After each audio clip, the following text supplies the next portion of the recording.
Hey guys, today we are really diving deep into the tech toolbox. If you know me, you know I'm a total graphics fetishist. I just love high quality visuals. So when we talk about high-end VR headsets, like for example the Pimax Crystal Light or the flagships, the Crystal Super and the Dream Air, we aren't just talking about a bit of VR. We are talking about anywhere from 16 to 29 million pixels. So that is a rendering load that will make even the most modern PC sweat. Therefore, I've analyzed the data from Pimax, evaluated the latest benchmarks and added my own personal experience to create this hardware guide for you. Today we'll look at the PCVR titles DCS World, iRacing and Microsoft Flight Simulator 2024 as our primary examples. Using the recommended graphics settings for low-end, mid-range and high-end PCs. By the way, you can find great examples, configurations linked in my Amazon shop in the description below and also the links to the games and headsets. My name is Thomas and you're watching VoodooDE VR. Let's have some fun with the video and let's go! VoodooDE.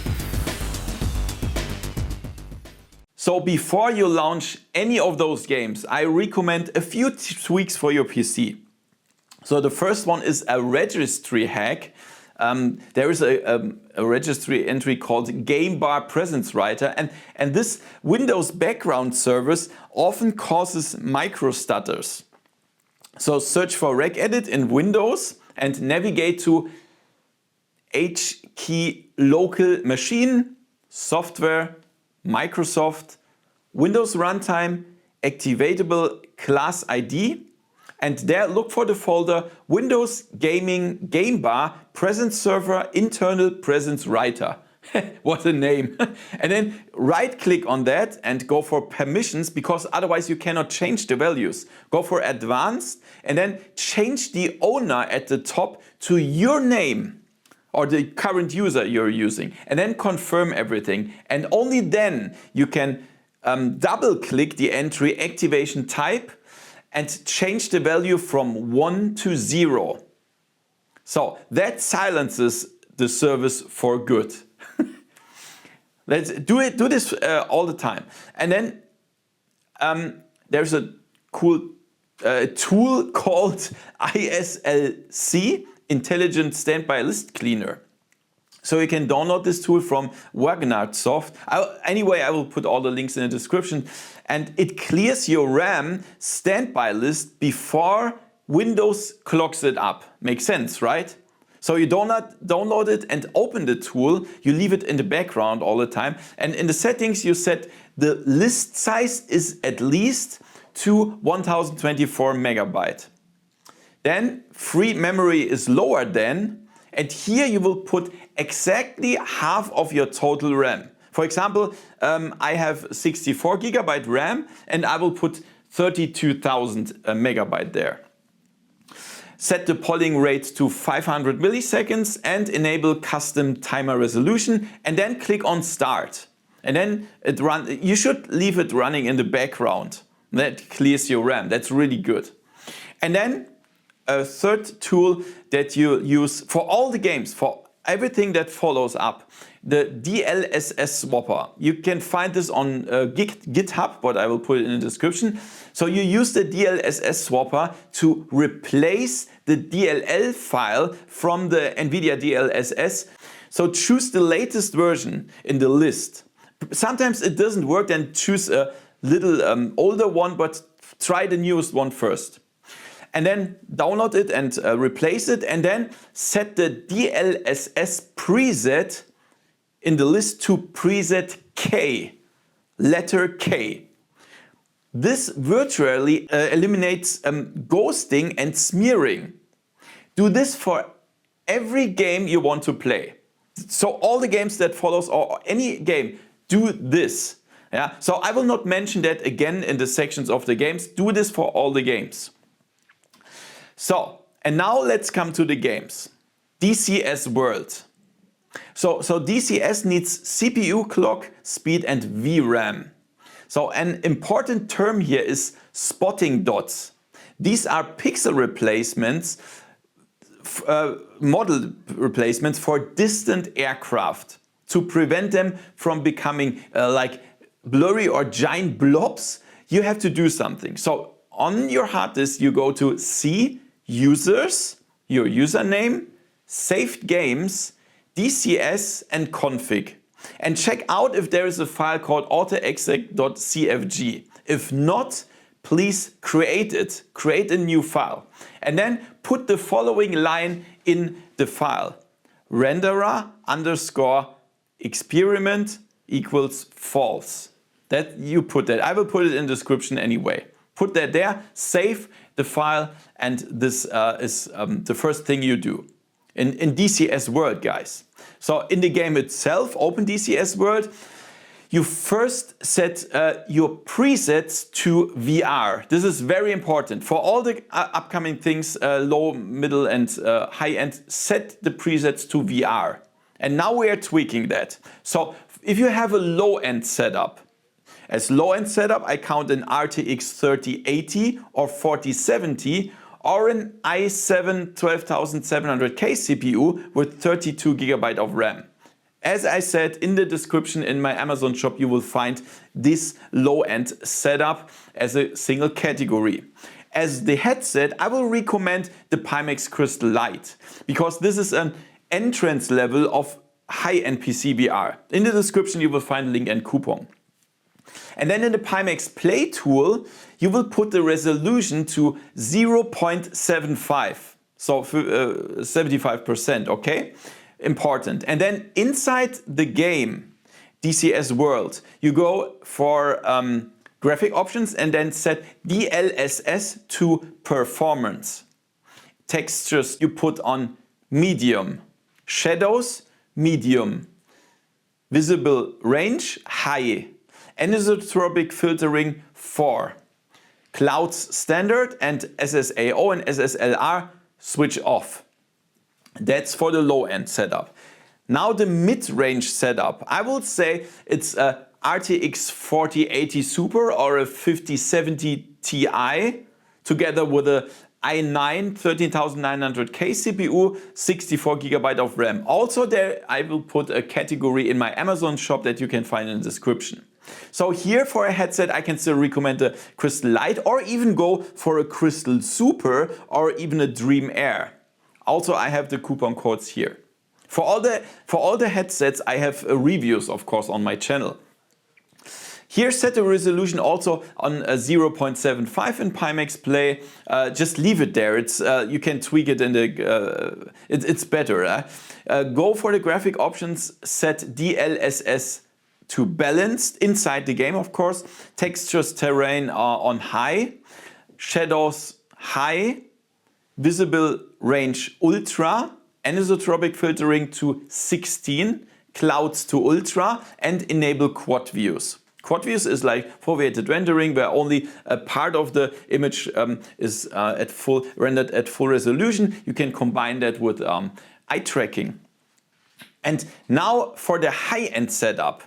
This is of course the most expensive PC. You will need an RTX 4090 or even 5090 will be even better. And then 14900K Intel or Ryzen 9800 X3D. With 64 GB of RAM. Also in my Amazon shop I will have a high-end setup category. Check this out. As a headset, of course, I will go for a good one, the Pimax Crystal Super or the Dream Air, and set that to 90 Hz. And the resolution also, start with 0.75 and go higher than try it out. And in Pimax Play, and of course I will have coupon codes for the headsets also in the description. In the graphic options you will go to DLSS and set it to quality or even DLAA for maximum sharpness. You can put like all the values or most values on maximum or ultra. Just try it out. It should work with the 5090. And then preload radius on 80,000 plus. Here in the quad views, you can set a super sampling to 150% with a foveated region at 20% horizontal, 25% vertical. Really nice. And I can tell you, this runs smooth and looks really, really nice. DCS World. So now we're talking about iRacing, a really common game. Really many people are playing that as a simulation with racing rigs and so on. I tried it, it's insane. So here in iRacing we use a native foveated rendering. By the way, when you start the game asks you how you want to start it. Choose OpenXR. And then when we talk about foveated rendering, we have the inset size. So this is the sharp circle in the center of your view. For example, 25 is a small circle, while 50% is a large one, which is much better, of course. Larger, better. Also here we have first a low-end setup, RTX 3070, 4060 Ti, i7 11700K, 32 GB RAM, something like that, okay? And then in the Pimax Play setting, go to 72 Hz mode, that's better with the low-end setup, and put the resolution around 0.75. And inside the game, you go for the foveated rendering, inset size to 25% and resolution to keep 25. I think that's the lowest value. Then graphics settings, set the cars to low, virtual mirror on, cockpit mirror off, shader on medium, HDR off, MSAA 2. And then the shadow maps switch off and object self-shadowing also off. The night shadow maps and walls switch off and shadow map filter simple. The number of lights set to 1. And that was low. And now the mid-range setup, like for example an RTX 4070 Super, 5070, an i5 13600K, 32 GB RAM, something like that in this area.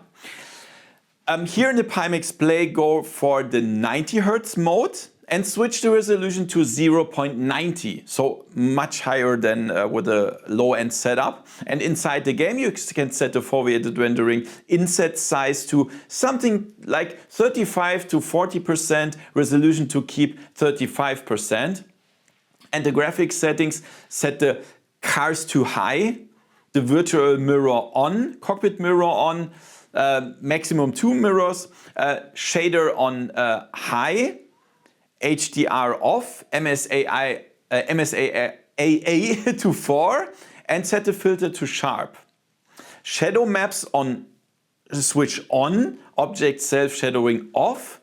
Dynamic objects you can set to in main view, and the night shadow maps and walls switch off.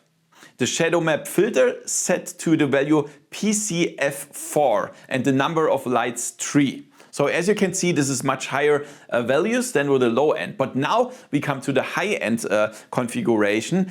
Here, as I said, RTX 4090, 5090, Ryzen 9800X 3D or 14900K, 64 GB RAM. So a very ultra strong PC. In Pimax Play, set 90 Hz mode and around 1.0 resolution, so the full resolution. Foveated rendering in-game, set the inset size to 50% and resolution to keep 50%. I think this is the maximum value. Graphics, you can set the shaders on ultra, cars on high, virtual mirror on, cockpit mirror on, and screen space reflections on high. MSAA can stay on 4. The shadow maps on, object self-shadowing, this time you can switch it on. Dynamic objects, you can choose both in main view and mirrors and set the night shadow maps and walls on. In the shadow map filter, you go to PCF8 and the number of lights can be 4 or higher. Yeah, that's really, it will look insane compared to the low end, really crazy. And a good hint, so you should try the Pimax Crystal Super Ultra Wide with a high field of view lenses for the perfect view into the corners. This absolutely makes sense in this game, right? So yeah, if you want to have a good headset, Pimax Crystal Super Ultra Wide. Or if you want a more comfortable and lighter one, Dream Air for this game. So now guys, Flight Simulator. Yeah, we will have a look here. Microsoft Flight Simulator 2024. And here VRAM is king. Let's check out the low-end setup. Again, RTX 3080, 10 GB, i7 11700K, 32 GB RAM.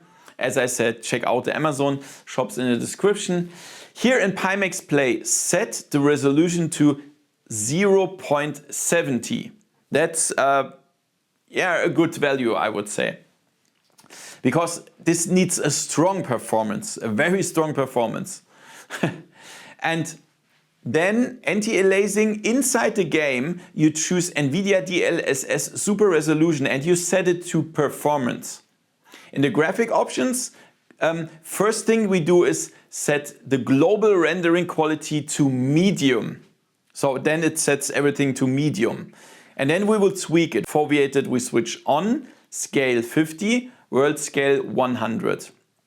We will switch on NVIDIA Reflex, reprojection we switch off, the terrain level of detail to 85, off-screen pre-cache on low. So that's the low-end setup. The mid-range setup, as I said, RTX 4070 Ti, 5070 Ti with an i7 14700K and 64 GB RAM or similar components. In Pimax Play, you set the resolution to 0.80, so a little bit higher. And inside the game, you choose anti-aliasing NVIDIA DLSS Super Resolution to balanced. Then in the graphic options, you set the global rendering quality to high-end. This sets all the values to high-end, and now we will pimp it. For V8 on, scale 30, world scale 105, we will switch NVIDIA Reflex on, reprojection off, the terrain level of detail to 100 and the off-screen pre-cache to medium. And this will look much better, of course. But now the ultimate setup for the flight simulator is, of course, the high-end with an RTX 4090 or better 5090, an i9 14900K or Ryzen 9800 X3D with 64 GB of RAM. And here we can set a resolution in Pimax Play tool of 0.95, so very, very high, nearly full resolution. Anti-aliasing we set NVIDIA DLSS Super resolution to quality. Really nice. And the graphic options, we set the global rendering quality on ultra. So that looks amazing. Render scaling on 100 then, for V8 on, scale on 25 and world scale to 110. NVIDIA Reflex we switch on, reprojection off, terrain level of detail to 200 and the off-screen pre-cache to high. And then I can guarantee you, if you have this high-end headsets like the Dream Air, the Pimax Crystal Super, this looks brilliant and also runs nice. So this will be an absolute premium feeling. You never played the games like this before, I can tell you. So, guys, that was a lot of values, numbers and technical requirements. And as you can see, high-end VR headsets like those from Pimax are not plug-and-play devices for casual gamers. They are precision instruments. I mean, sure, you could theoretically just play with the standard settings and that works too. But those who invest the time to run tools like ISLC or feed the Autoexec.cfg and DCS, they will be rewarded with the sharpest and most fluid image currently possible in VR. So if you're interested in any of those games, a high-end Pimax headset or a matching gaming PC, you'll find the links and reviews, including coupon codes, in the description. Current promotions and sales can also be found on my homepage VoodooDE-VR.com. So let me know in the comments what system you are using and if you've already broken through the 90 FPS barrier. Yeah, okay guys, this was a little bit different than my other videos. That was very detailed, yeah, very in-depth, but perhaps you love that kind of videos. So thank you so much for watching. Give me like, subscription and hit the bell, and see you next time in virtual reality. See ya. VoodooDE